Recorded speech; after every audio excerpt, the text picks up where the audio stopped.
But without further ado, Nick, I believe you're in the house. So hi there. Thank you so much for joining us. Really excited to hear what Nick has to say. Probably doesn't need any introduction. Many books, winner of awards, and a digital. I mean, I've been working with your ideas and stuff for decades. So really, really excited and happy that you can join us. And yeah, take it away. Yeah. Oh, well, can you hear me okay, first of all, I guess? We all got loud and clear. nod some heads or something like that. Yeah, okay. I'm sorry I'm in black and white this evening. I did some messing around with filters and stuff like that, and I've become black and white. I've gone even grayer than I was before. But perhaps monotone suits me better anyway. I'll just try not to be monotonous, something like that. Okay, there's my presentation. Can you see that okay? Could do with yeah. Okay, Yeah. I just need to move a few things around on my desktop. Got an the habit of using Zoom now. Okay, if that's okay, I'll stick with it and leave it like that. Okay, just want to get my chat open.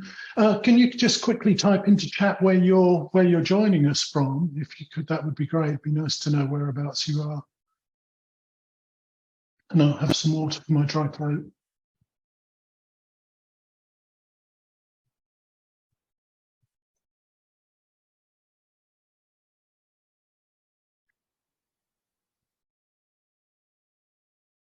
Okay, yeah, nice spread. Hungary, Sheffield, Dublin.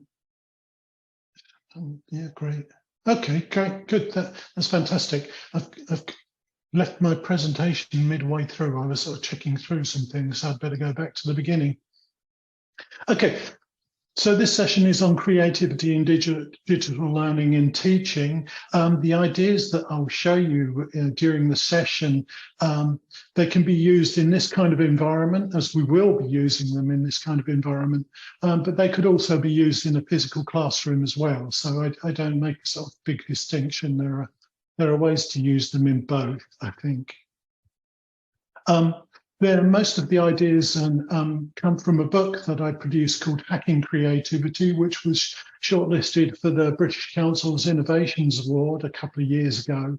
And if you kind of really get into the ideas, if you wait until the end, there'll be a 50% discount coupon for the book. So, you know, there's a great incentive for me to present them well and for you to hang on till the end if you can. Okay. So I'll get started, see if my start button's not working already. Okay, so my name is Nik Peachey. I have a number of different roles. I'm pedagogical director at Peachey Publications, where I publish my own materials and develop apps and lessons for teachers and write books. I also work as an online course developer for other companies and as a consultant for on different projects and things like that. So like most teachers, I guess I have quite a few different jobs that I pull together to try and make a living and keep the roof on. During this presentation, I'll be sharing quite a few links with you and showing you a few things. Don't worry about trying to note everything down. If you want, I'll share. You can get the whole of the presentation at the end. You'll get a link to it. It's fully interactive and you can go back through it afterwards. So if you're interested in finding out a bit more about me and the kind of things that I do and share on social media, there are these social media icons along the bottom and you can just click on them and click through to my presence and check me out later on if you want to. Okay, so let's move on. My involvement with creativity is actually started long before I was an English language teacher, I guess. I actually did a degree in music and studied jazz performance at college and kind of got into teaching that way. I started teaching the guitar in our local prison, actually. And I used to go once a week to visit the prison and try to teach the prisoners blues guitar, which they had some kind of affinity for, I think, somehow. I have to say, I wasn't a very good music teacher, and later when I sort of did my CELTA and started teaching English, I found out why not, really. But that's another story.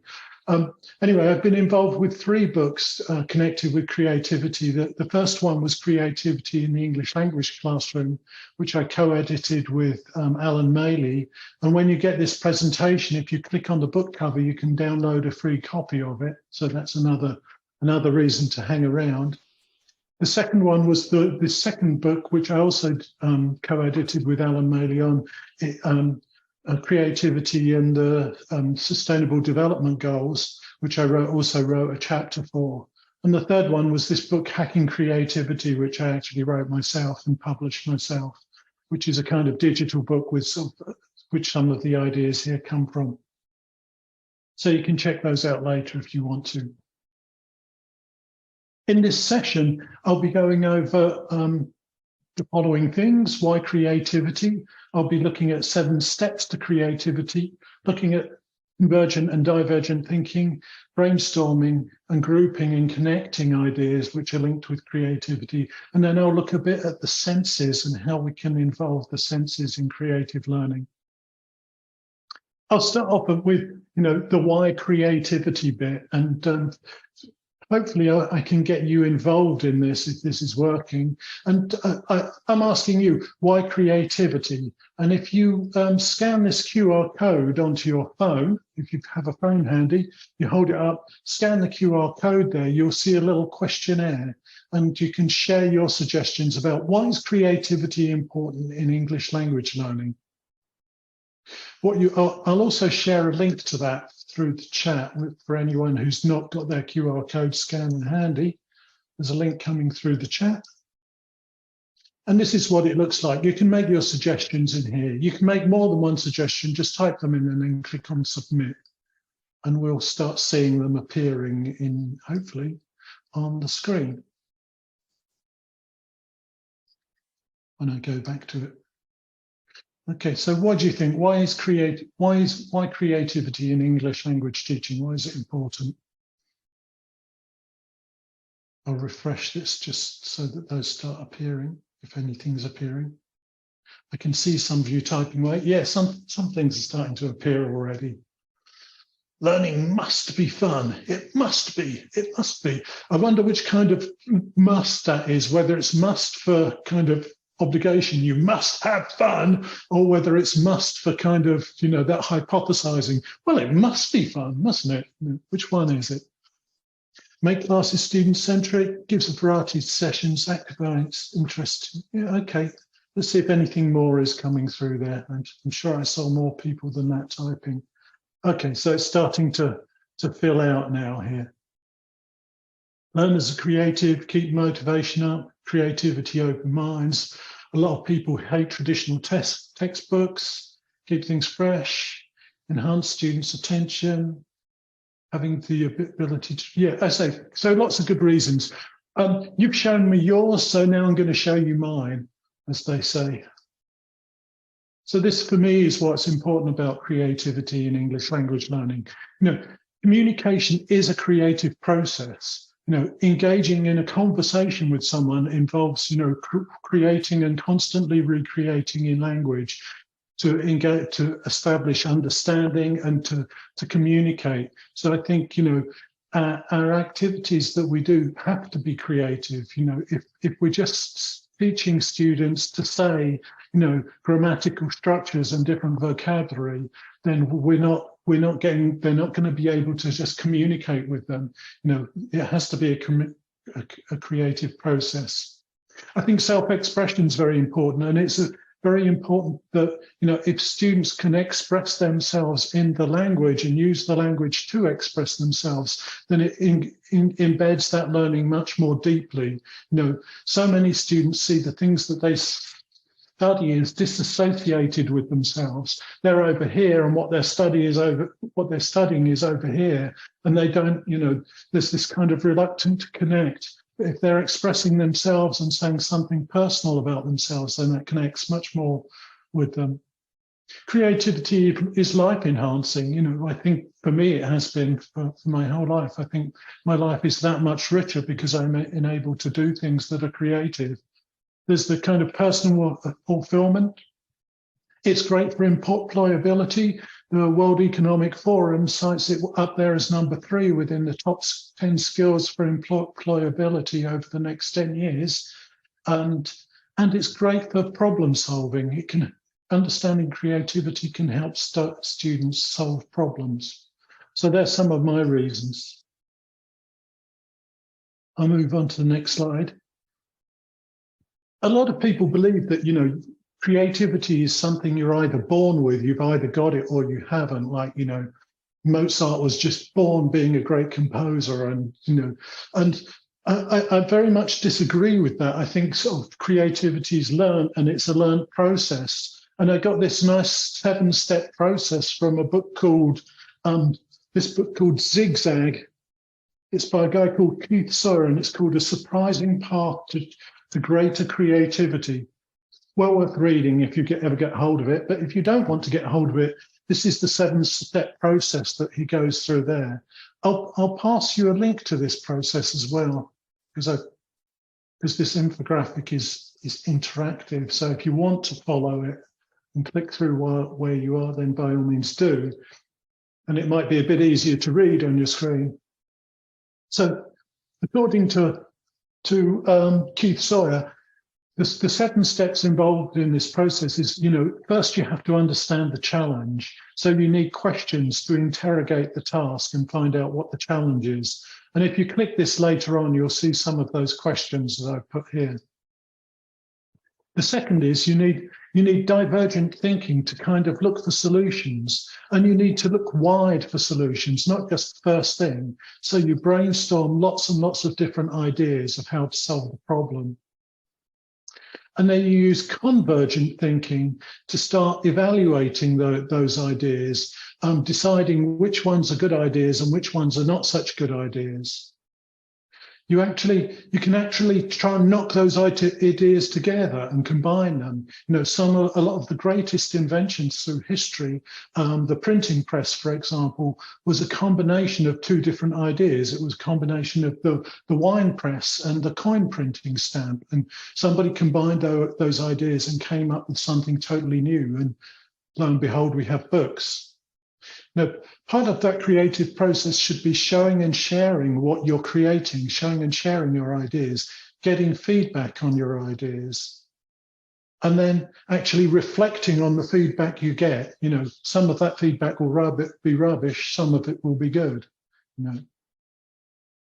And then you actually produce something at the end of it, and that's your kind of creative act at the end of it. So if you think about doing sort of creative tasks like creative writing or something like that, or creative problem solving with your students, it's good to look at that structure and think about it.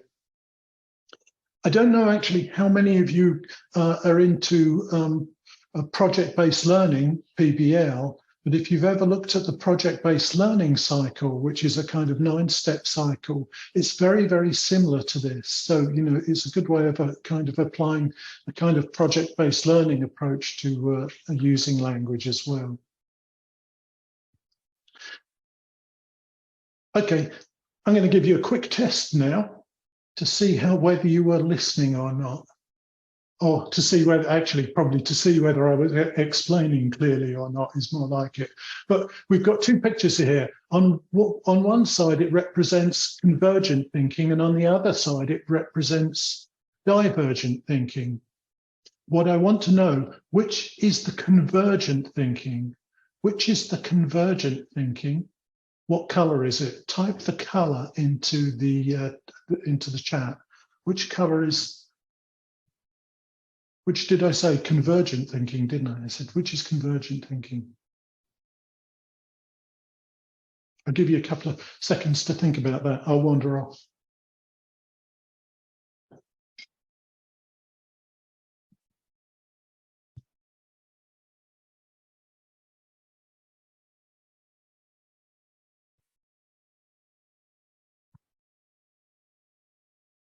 Okay, so those of you who said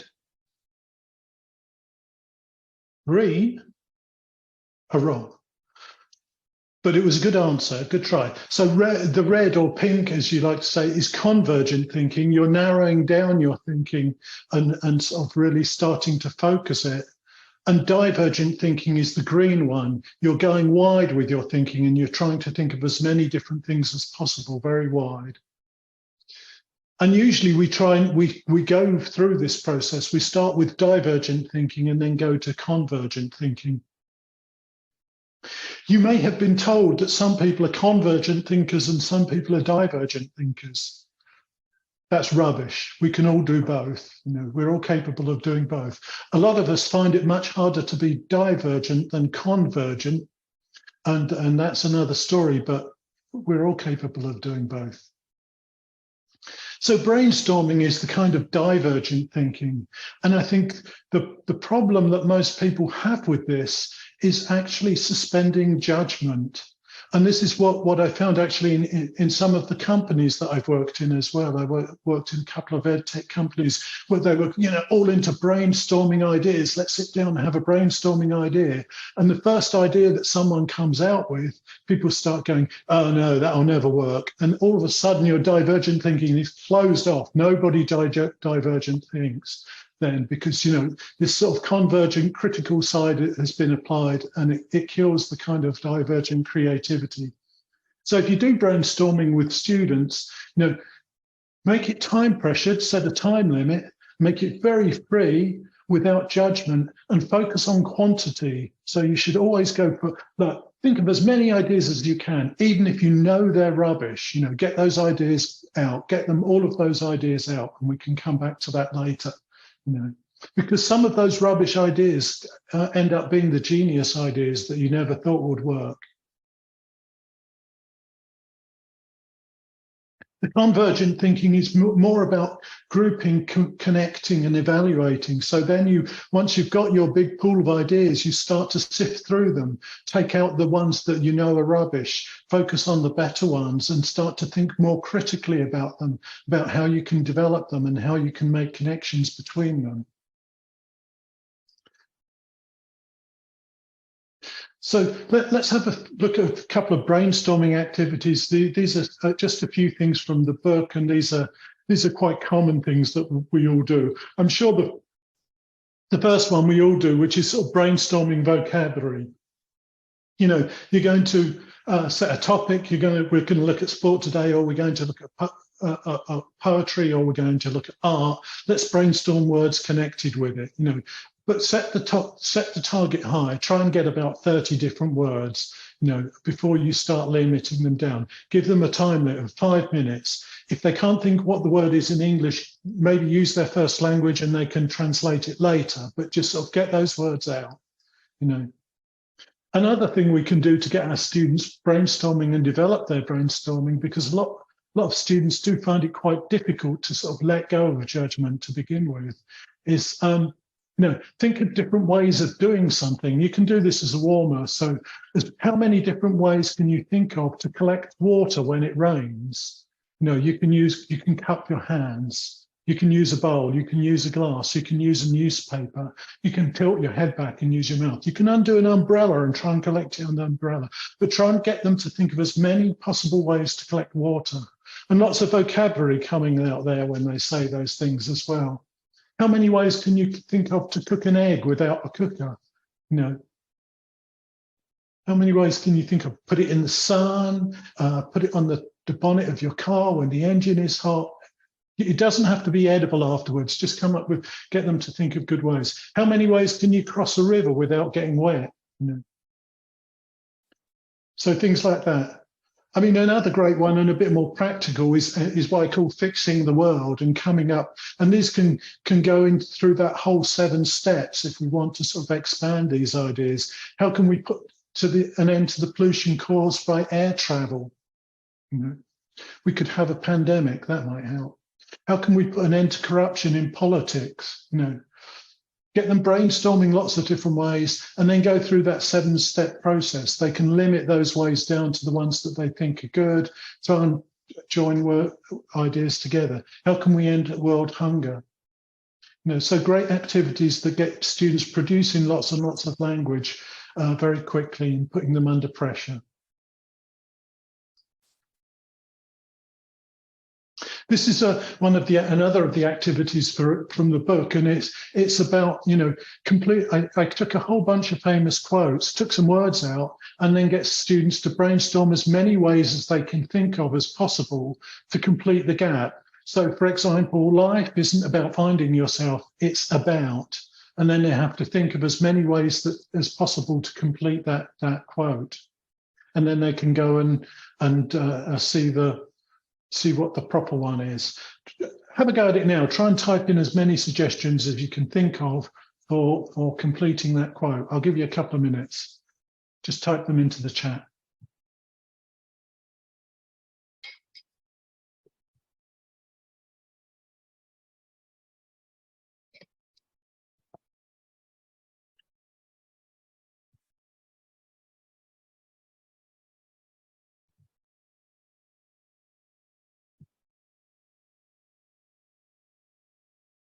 Oh, I love the Finding Nemo one. Yeah, some great ideas there. But when I do this with people, especially like this, most people are just sort of typing in one or two. They tend to be very similar things. When you push students to get to 10, 15, 20, or 30, it starts to get much broader. And like I said, this is from a whole collection of quotes that I got, and afterwards you can show students the real ones. I learn something every time I go into IKEA. I learn not to go there again. Yeah, so great ways, great activity to get students finishing those different quotes. This is another of the activities from the book, and it's brainstorming reasons why you should do something. So all the reasons you can think of to persuade someone why they should do a tightrope walk. How many ways can you think of to persuade someone to do a tightrope walk? So another brainstorming activity. I could never do this one. I have a terrible head for heights. It would be I might as well throw myself off the cliff. It wouldn't happen at all. And again, that's from one of the activities from the book, and there are a collection of these different things. And you get pairs of students to choose one, and then they sort of brainstorm ways of persuading someone to do it, or reasons to do it. And then they have to persuade someone to do it. They persuade someone from another group, and they use this structure. Would you do it if? Would you do it if your life depended on it? Would you do it if I gave you some money? Would you do it if So a way to use their brainstorming about those dangerous activities. Okay, so let's get into convergent thinking and have a look at some convergent thinking activities. I checked the link for this one earlier and it's broken, so I'll share the actual link with you. But one activity that I liked, and it's a way of getting students to review their vocabulary, is this idea of portmanteau words, things like, brunch, mansplaining, me time, and things like that, words that are a combination of two different words. And you can get students to do this with their vocabulary, so get together all the maybe 30 or 40 vocabulary words that students have learned recently and try to get them to combine them together to see if they can make any new words with them. And it's a nice way to get them thinking about, by combining those two words, they think about the meaning of both of them and how it creates new meaning, but they also have to think about how it would be pronounced, how it would change the pronunciation, as well. There's a nice article here, and I'll share the link to this with you now, because I know the link in the presentation is broken. And these aren't ones to share with your students, actually, but they're to give you an idea. I mean, some of them maybe you could. It depends how well you know your students. These are 30 new potential words Like asshole is someone who asks for advice and then doesn't take it. There's bedgasm, which is the euphoria you feel from spending the day in bed. Expectation is when you're expecting a text, that feeling you get when you're waiting for someone to text you and they don't. I like this one actually, chair drove. I have one of these in my room. It's a chair that's in your room and it works as a wardrobe because you throw your clothes on it. Anyway, have a check through those. There are a few of those, and a conversation, completely worthless conversation and small talk. So those are some examples of portmanteau words, and we can get students creating their own. You know, English is a very, very creative language in that way. You know, you can't do that in every language, and that's quite a nice way to sort of get them reviewing what their vocabulary and what they've learned. Another sort of combining activities is maybe taking two stories that your students know and getting them to create a new plot by combining those two together. I know that a few years ago, it was very popular in this country. I don't know if that was an international thing, but it's very popular in this country for combining, you know, literary classics with zombies. And there was Jane Austen, but with zombies in it, rewritten with zombies. You know, and I don't know where that came from or where it went to. And I never read Jane Austen with zombies, but it's kind of that nice idea of, you know, zombifying something. So my example was Titanic and Frozen. You know, probably both students know both ones, but you know, it could be anything. Try and combine them together. You could do it with the same with people. You know, what would you get if you combined Donald Trump with Madonna? You know, what would that person be like? What would they, you know, give them some characteristics and rebuild them.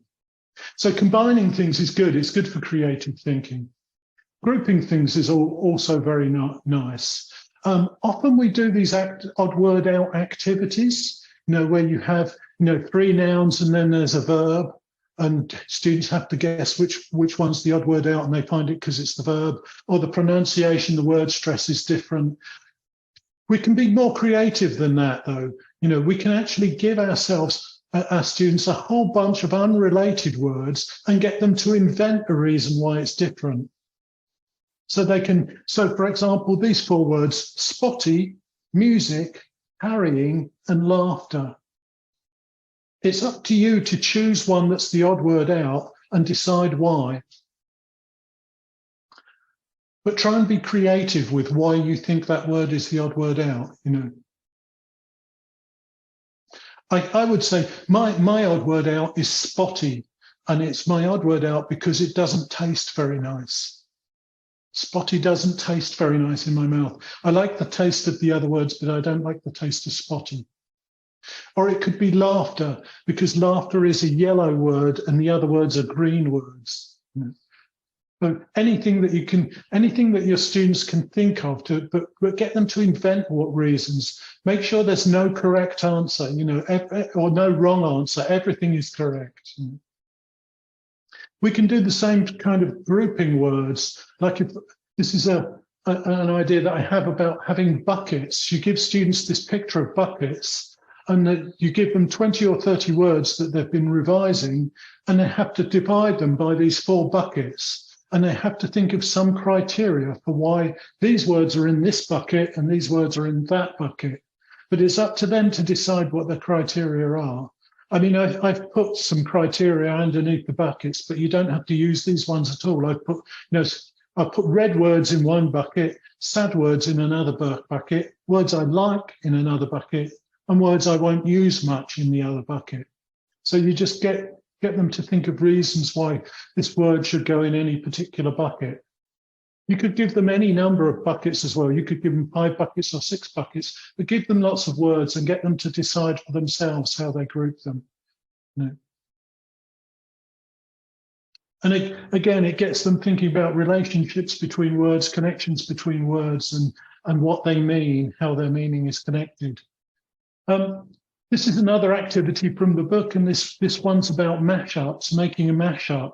And I show them 2 pictures, and they have to think of invent something that combines those two things together. So, for example, they've got a pair of headphones and a bronze bowl. What could they do? What could they make those into? And try and think of as many things as possible that they could make them into. How could they invent something with those? And this comes from a kind of, in the activity, there are a series of these pictures. So combining a calculator and a bicycle, what could you make? How many inventions can you think of? A razor blade and a razor and cheese. You know, what can you invent that you would use a razor and cheese? So those are kind of mashup ideas. There are some nice examples here as well, again, if you want to show them. I hope these links are still live. No, that one's not. Where's this one?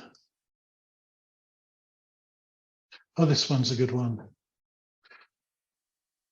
So 25 truly useful inventions that you never knew you needed. I mean, I love this first one. It's an ironing board that turns into a mirror. You know, again, a great idea, combining an ironing board with a mirror. The roll top bench. So it's a bench, and when it rains, you can roll it so you can get the dry side on top. You know, a great invention. This LED traffic lights with the timer on it, so you know how much time you've got left. This is a great one for the language teachers here. Of course, wrapping paper that has a word search on it. So you can give someone a present and a word search. I remember when my daughter was very small and we used to give her presents and she'd throw the present away and play with the paper in the box. This is a bit like that for language teachers. So there are loads more on there. So you can use those as examples and then get your students trying to think of things. Okay, the other thing that I think is great for promoting creativity in our students is getting them to use their senses much more. And this is kind of a few visualization tasks, which are things that I really like doing in the classroom. And the first one is, we can try this now actually, is close your eyes. Close your eyes now. Okay, and think back to the last meal you had. The last thing you ate. Think about it. Think about where you were. Think about where you were sitting. Who was with you? Okay, try to remember what the food looked like on the plate before you started eating it. And now try to remember the order that you ate things. Did you leave the best bit till last, or did you start with the best bit? Did you eat all of it? Were there some bits that you didn't like and you left on the side of the plate? Think about that. Think about the textures of the food in your mouth. What did it feel like in your mouth as you were chewing it? Okay, and now open your eyes. And if you were my students, I'd get you into pairs and get you to tell each other about your meal and what you remembered. You know, by getting students to visualize things in their mind first in this way, it sort of prepares them, you know, so they don't have to be kind of, okay, instantly be creative. You get some time to think about it and you've gone through a process and then you're ready to sort of talk about it and you're primed for it. So that's the kind of one about a meal. You can do a similar thing with films, you know, get students to think, close their eyes and visualize the last film that they saw. Imagine sitting down in the cinema, it came onto the screen, what things happened. So, you know, often we get students to talk about a film that they've seen or something like that, but getting them to visualize it first, you know, primes them with a lot more to say and a bit more vocabulary, makes it a bit less demanding. Another way that you can do visualization is with a text. So it could be the text that your students are going to read in their course book. But before they read it, get them to close their eyes and you read it to them and get them to try and visualize it in their head as you're reading it to them so that they kind of build up that sense of understanding, visual understanding in their mind before they actually try and read it themselves. You can do it with just a short text and get them to close their eyes and imagine something like this. So if you close your eyes now and imagine there are 3 people waiting for a bus. One is a man, he's wearing a shirt and carrying a large bag. The women look at him suspiciously. So try and hold that picture in your mind, and then get your students to open their eyes and compare what they saw in their mind. You know, how old was the man? What was he wearing? What colors were the women wearing? What kind of things were they doing? How were they standing? You know, things like that, so that they visualize this picture, but everybody's visualized it in a different way. And then they can sort of compare it and see what the differences are. Taste and smell are things that we don't often exploit in English language teaching. And I think, you know, if we've got an image in our book, we can try and get students to imagine, okay, so imagine you're part of that image, and imagine that you're sitting there. What can you smell around you? What kind of smells can you smell if you're sitting there in that image? Okay. And just get students to think about what they can hear, what they can smell. I also like this idea of tasty words. So, and again, it's a vocabulary revision activity. You get students to get 20 or 30 words that they already know and attribute tastes to them. It could be something as deciding, okay, group all of the words depending on which ones are sweet, which ones are sour, which ones are bitter, which ones are salty, something like that. Or you could get them to divide them by fruit flavors, make every word into a flavor of fruit and divide them into groups. Which ones are strawberry flavored, which ones are apple flavored. No, but just getting them to think about the tastes can sort of help them to review a little bit. I don't know, how many of you doodle? I mean, maybe you're doodling now. Often when I'm listening to things, I doodle a bit. I have a pen and I just doodle. If you ever see your students doodling, be sure not to stop them. Some recent research proves that actually doodling while you're listening improves retention. In fact, I always doodled instead of taking notes because I was never very good at taking notes. But we can use doodling with our students. And if, for example, we're giving them an example sentence, we're doing a grammar structure or something like that, we're giving students example sentences, get them to sketch the sentence instead of writing it down. So give them 4 or 5 sentences, get them to draw a sketch of how they would represent each sentence. And that gets them thinking about the concepts behind the structure and the time references in it. It's a bit like timelining, if you like. But, you know, getting them to think about that is a nice activity. We can also sketch comprehension. You know, often we give students either a listening to do or a reading task to do, and we ask them questions. You know, and that's all very text-based, but instead of doing that, we could give them a reading, for example, and ask them to represent it visually with a sketch, or give them something to listen to and ask them to sketch what they're hearing, you know, so that they do it visually, and then afterwards they can explain to each other. And that's far less, for me, it's far less intimidating than having a set of questions that you're either going to get right or wrong. You know, that's just a test. Whereas something like this is a great way to build sort of that initial comprehension. You can always do your comprehension check questions afterwards, but you know, before doing that, get them to sketch what they understand from the text. One more idea on sketching, and that's is something I called storyboarding for success. And let's see, looks like there's a link here. And this is the activity. And what you do is you get students to divide a piece of paper into eight rectangles.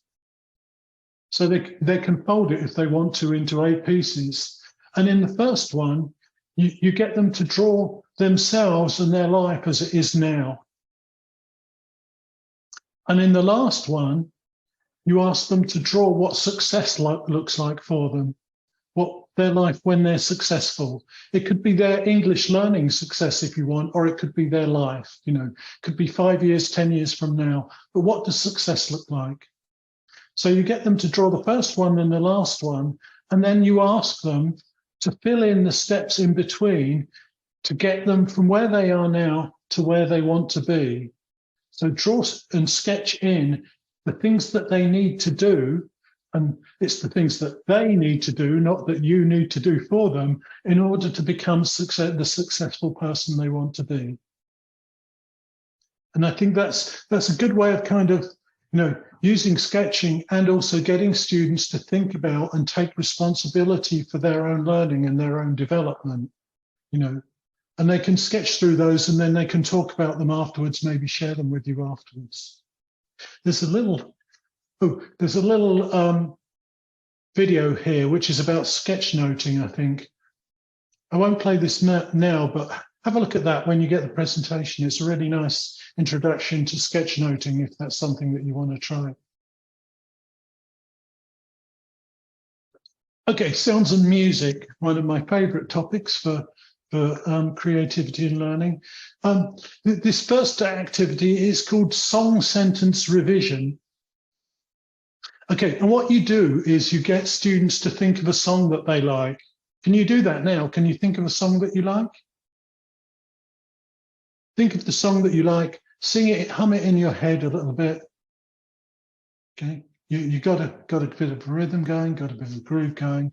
Okay, in the chat, type in the name of the song that you're singing now. Just type it in, we'll have a quick compare. Everybody's getting shy now and they don't want to type it in. Oh, that's great.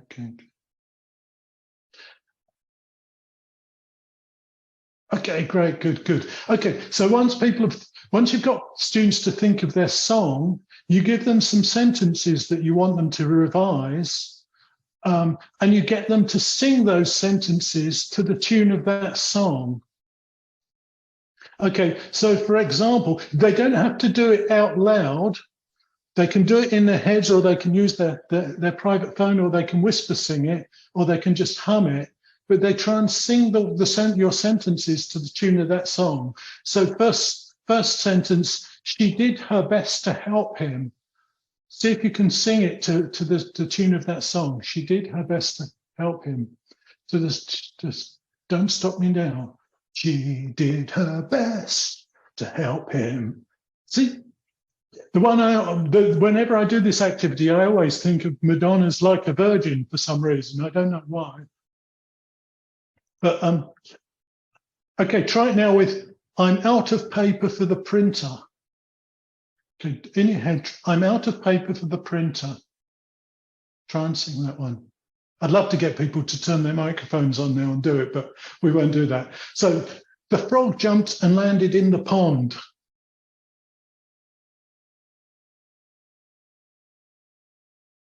Okay, and I find that a really interesting activity to do in a number of ways. I think it sort of gets them, helps them remember. But what I really like about it is how you have to think about the syllable structure of the words, you know, and how you're going to fit the syllables into that. And it's something that we do quite naturally. You know, you probably didn't think, oh, that word has 2 syllables and this one has 3, so I'll borrow this one and add that one on. You know, you're actually doing it quite naturally, and getting students to do things in that way, I think is great, you know, getting them to sing in quite that way. Another activity I like is sound collections. And, you know, how many of your students have mobile phones? You can nod if they have mobile phones. Nearly all of our older students have mobile phones. You know, and these mobile phones are great because they have a recording device on it. And what I like to do is get students to give them a time 4 or 5 times during the day. Say 2 o'clock tomorrow, 5 o'clock in the evening, 3 o'clock in the afternoon, 10:30 at night. Give them times and tell them get them to set their alarm on their phone And when the alarm rings, tell them to turn it off and then record for 1 minute what they can hear around them. So they just record whatever they can hear around them, wherever they are. And then they bring them into the classroom the next day and they play the recordings to each other on their phones, and they explain what was happening and what they were doing when they recorded that. It's a great one for past continuous. So I was listening to the radio at 10 o'clock. Don't know if anyone actually listens to the radio anymore, do they? Yeah, it's not a thing, is it? I was playing computer games at 10:30, and this is Super Mario who's jumping over a mushroom or something like that. But it's a nice way to get students also sort of listening to the world around them as well. We don't often listen to the world around us and notice things. So it's nice to do that. You could actually get them sort of collecting sounds if you want to, and just sort of collect, things that you think sound nice or unusual sounds, and bring them into the lesson and explain what they are. We can do a similar thing with images, actually. So, our students are always carrying these phones around taking pictures of themselves, but you can ask them, again, give them specific times each day, get their alarm to go off, and wherever they are, when their alarm goes off, get them to take a picture, take a photo.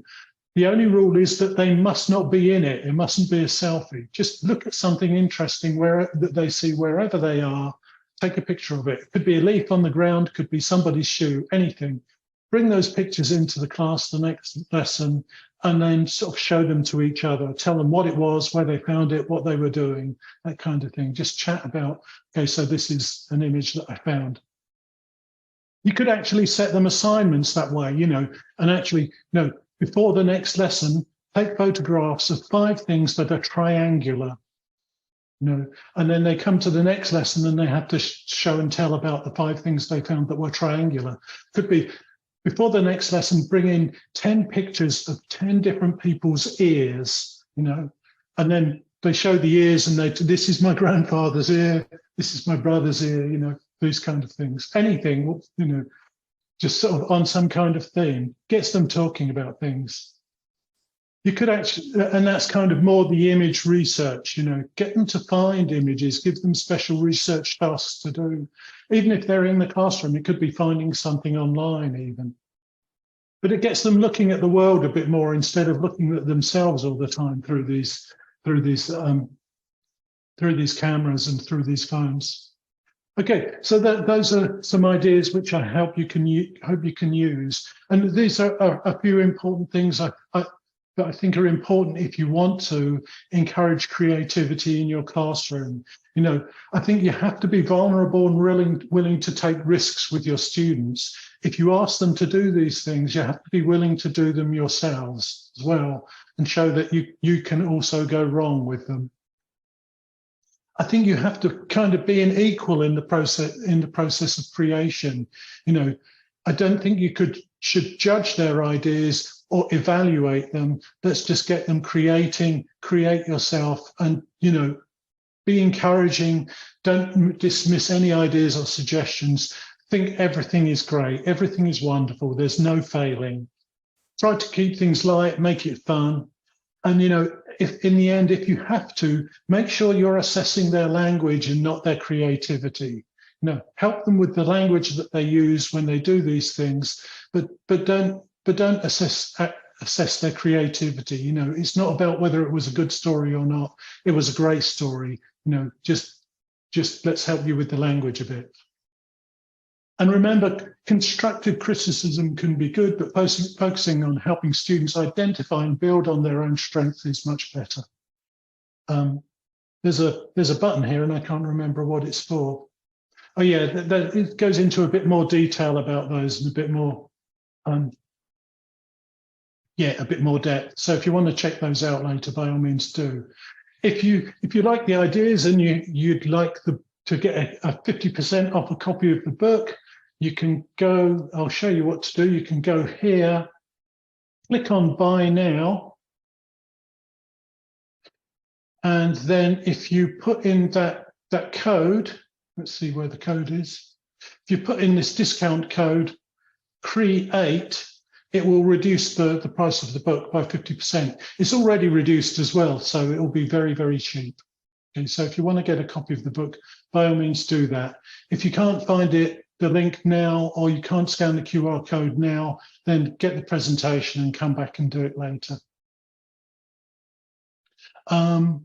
That's the last thing. Thank you for listening. It's been a bit of a kind of Nik Peachey rant and ramble about creativity, but I hope you enjoyed that, and that there's something that you can use in your classroom, even if you don't want to buy the book. I'll put the link to the presentation I've just put that in the chat, so if you want to bookmark that, I'll keep putting it in. And by all means, if you have any questions or anything, or if you want to ask anything, I'm happy to try and answer as best I can. But thank you for listening, and I hope you find something nice there.